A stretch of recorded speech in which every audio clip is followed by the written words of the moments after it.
जोहार जय झारखंड साथियों, जोहार झारखंड। सबसे पहले राज्य सरकार से विनम्र अपील होगा कि आंदोलन 6 महीने से शांतिपूर्ण संवैधानिक तौर से चल रहा है।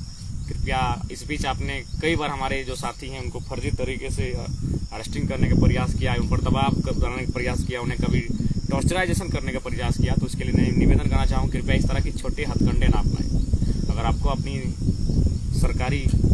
सरकार होने का अगर दम्भ दिखाना है तो उनको दिखाइए जो राज्य को लूट रहे हैं, जो राज्य को खोखला कर रहे हैं। इसलिए आपसे निवेदन होगा, ये जो आप कर रहे हैं, जो हमारे आंदोलनकारी साथियों के साथ, जिसमें हमारे रांची में 4 साथियों का अरेस्टिंग किया गया था, गाड़ी जब्त किया गया था, तो इसलिए माननीय सरकार से और उनके जो अधिकारी हैं उनसे निवेदन होगा, कृपया पहुंची हरकत ना करें। तो साथियों, रांची की घटना चूँकि तमाम चैनल के माध्यम से आपको जानकारी लगी गई, हम आज अपने माध्यम से कि उस दिन जहाँ तक हम अपने अनुभव नहीं, जो हमारे साथ घटा उस चीज़ को अपने शेयर करना चाहते हैं कि आखिर रांची की में प्लानिंग क्या थी उनकी, और आपने किस प्रकार हम लोग को साथ ट्रैकिंग करने का प्रयास किया गया था, और उनकी मंशा क्लियर तो नहीं थी। तो सबसे पहले हम लोग गए थे राजभवन में जो हमारे झारखंड में पंचायत सचिवालय के जो स्वयं सेवक होते हैं, उन स्वयं सेवकों का आंदोलन था, और स्वयंसेवक बंधु जो थे लगभग काफ़ी संख्या में आंदोलन कर रहे थे, जामताड़ा आएंगे टिंकोली का, तो उनके समर्थन में हम लोग राजभवन पहुंचे थे। जहां तक हम लोग को सूचना मिली, क्योंकि हम लोग के भी साथी को अपनी शाखा में रहते हैं, जो हमारे झारखंडी हैं किंतु अपने नौकरी के कारण बंधे हैं, तो जैसे राजभवन पहुंचे उसी टाइम से अरेस्टिंग की चर्चा हो रही थी कि अरेस्टिंग करना है।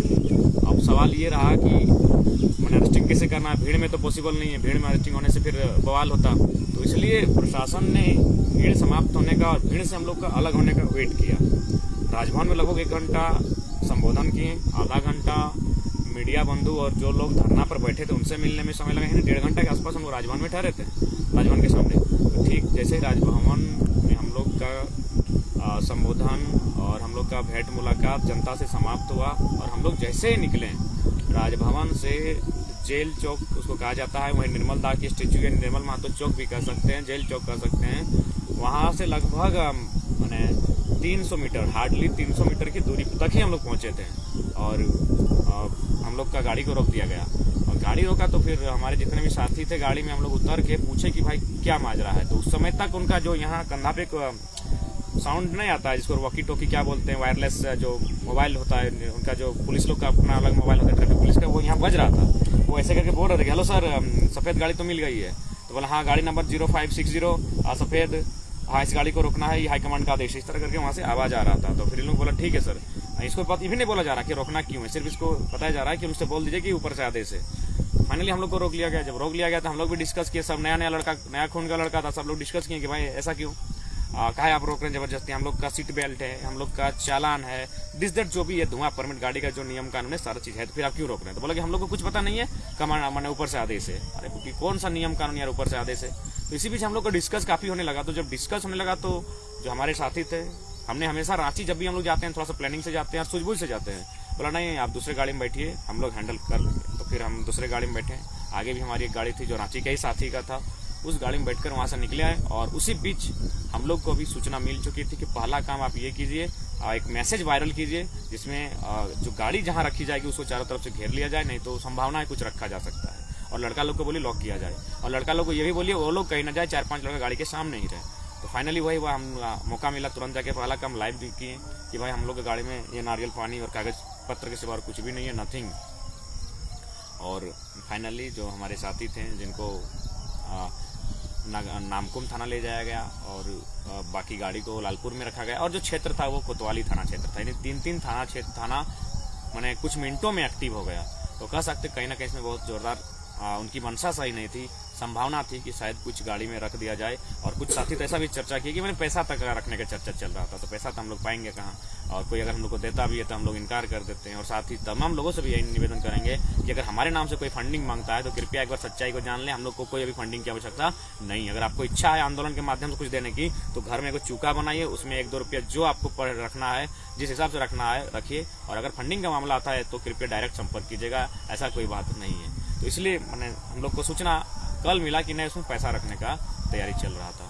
और बहुत कोई बोला कि नहीं कुछ आर्म्स वगैरह रख दिया जाता, कोई बोल रहा है कि नहीं मैंने अवैध शराब वगैरह। तो खैर जो भी था वो हम लोग कंफर्म नहीं कर सकते हैं, अनुमान ही कर रहे हैं जो सूचना सुनने में आया। लेकिन मंशा तो स्पष्ट क्लियर थी कि उनकी मंशा ठीक नहीं थी। अगर होती तो फिर हम लोग का इस प्रकार से रोका नहीं जाता और 3-3 थाना इंटरफेयर नहीं करती और तीनों थाना के बड़ा बाबू को मालूम ही नहीं कि अरेस्टिंग क्यों हुआ है। जो 4 लड़कों को अरेस्ट किया गया उनको खुद नहीं मालूम कि इनका अरेस्टिंग क्यों हुआ है, 3 के 3 थाना। तो कहीं ना कहीं ये बहुत ही गलत मानसिकता है, ये ऐसा नहीं होना चाहिए।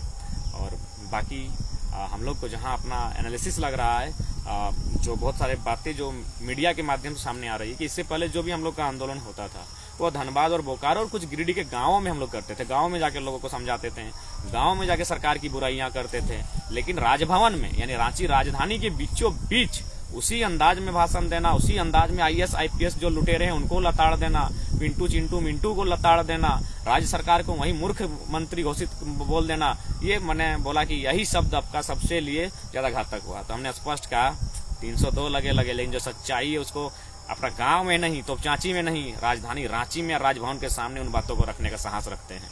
तो यही बात जो मीडिया के सामने से आ रही है बात कि जो भाषण हम दिए थे जिसमें तमाम उन लोगों को लताड़ा गया था जो लोग सत्ता पर बैठे हैं, और लताड़ा गांव में नहीं लताड़े थे, इस बार राजभवन के सामने लताड़ के आए थे, राजभवन में जाके अपना मैंने हम लोग अपना साहस का परिचय देकर आए थे। तो ये बात उनको तकलीफ हुआ कि बेटा छोड़ा जय हलो घर में जय कर लो जितना गाड़ी दिलो, अब राजभवन में क्या हमने गाड़ी दिया लगाओ, राजभवन में लोग के क्या लगाओ कि हमने की कर लें। तो ये मामला मीडिया के माध्यम से सामने आ रहा है कि हम लोग राजभवन जाके राजभवन के में गए और वहां जाके जो मैंने अपना संबोधन को रखें, आक्रामक संबोधन को, ये मामला मीडिया की तरफ सामने आ रहा है। और जो विभाग के लोग हैं, क्योंकि विभाग में हमारे लोग भी हैं, उनके सामने जो मामला आ रहा है वो मामला ये आ रहा है कि मैंने कुछ सामान उस गाड़ी में रखने की तैयारी था ताकि मैंने हम लोग आंदोलनकारी साथी और विशेषकर हम लोग को कंट्रोल करने के लिए, थोड़ा सा मैंने डिस्टर्ब करने के लिए, परेशान करने के लिए कुछ छोटे मोटे मुकदमे की तैयारी चल रही थी। बाकी कुछ जो पुलिस के बड़े अधिकारी थे वे लोग भी बहुत अच्छा बात रखे कि भाई लड़का तो जब भी रखा है, संवैधानिक बात रखा है, तो इसके प्रति आप लोग क्यों इस तरह का कर रहे हैं, तो इस तरह का परेशानी की बात नहीं है। तो 2-4 प्रशासनिक अधिकारियों ने भी इस बात को समझा, जिनमें रैंक के अधिकारी थे कि भाई उसको तो जब बोलिएगा वो आ जाता है, इस तरह मैंने इस तरह करके मैंने गलत तरीके से उसको लाने की आवश्यकता नहीं थी। तो कहीं ना कहीं ये चीजें जो सामने आ रही हैं बहुत, इसके साथ बाद भी धनबाद बोकारो में हमारे बहुत सारे साथियों का अरेस्टिंग किया गया था। तो ये बहुत गलत बात है, जो आंदोलन कर रहे हैं शांतिपूर्ण तरीके से उन्हें आंदोलन करने दिया जाए।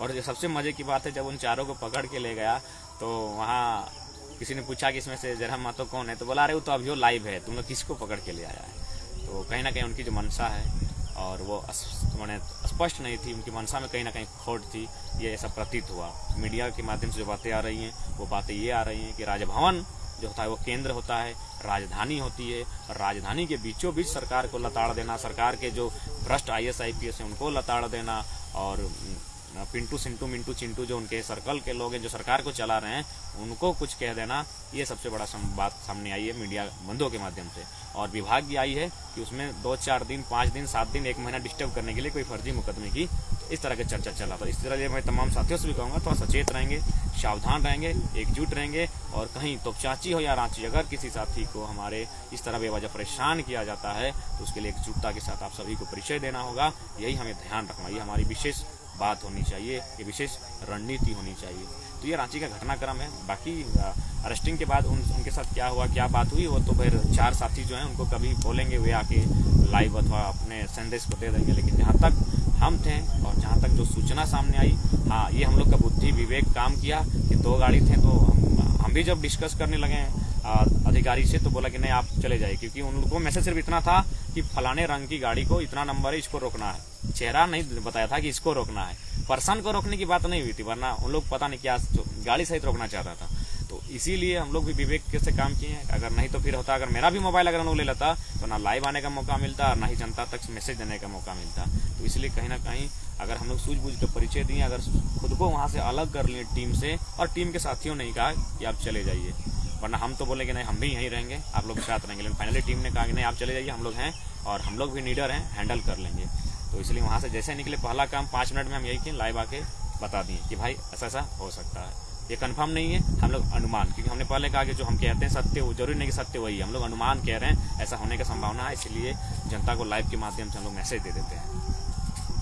बाकी उसके बाद देखें धीरे धीरे जो घटना हुआ। और उसके बाद विशेष धन्यवाद रांची के तमाम साथी तथा अन्य क्षेत्रों के साथियों का जो वहाँ ये आधे घंटा में एकजुट हुए और हमारे जो साथी थे उनको मैंने बाइज्जत अपने हथियानी पावर को दिखाते हुए रिहा करवाएं। और इससे पहले भी हमारे जो धनबाद बोकारो में भी इस तरह घटना घटी है, वहाँ भी इस तरह का मामला सामने आया था। तो बाइज्जत रिहा करवाने में जो आवाम का जो आंदोलनकारी साथियों का रोल रहा है उसके लिए सभी का एकजुटता का धन्यवाद।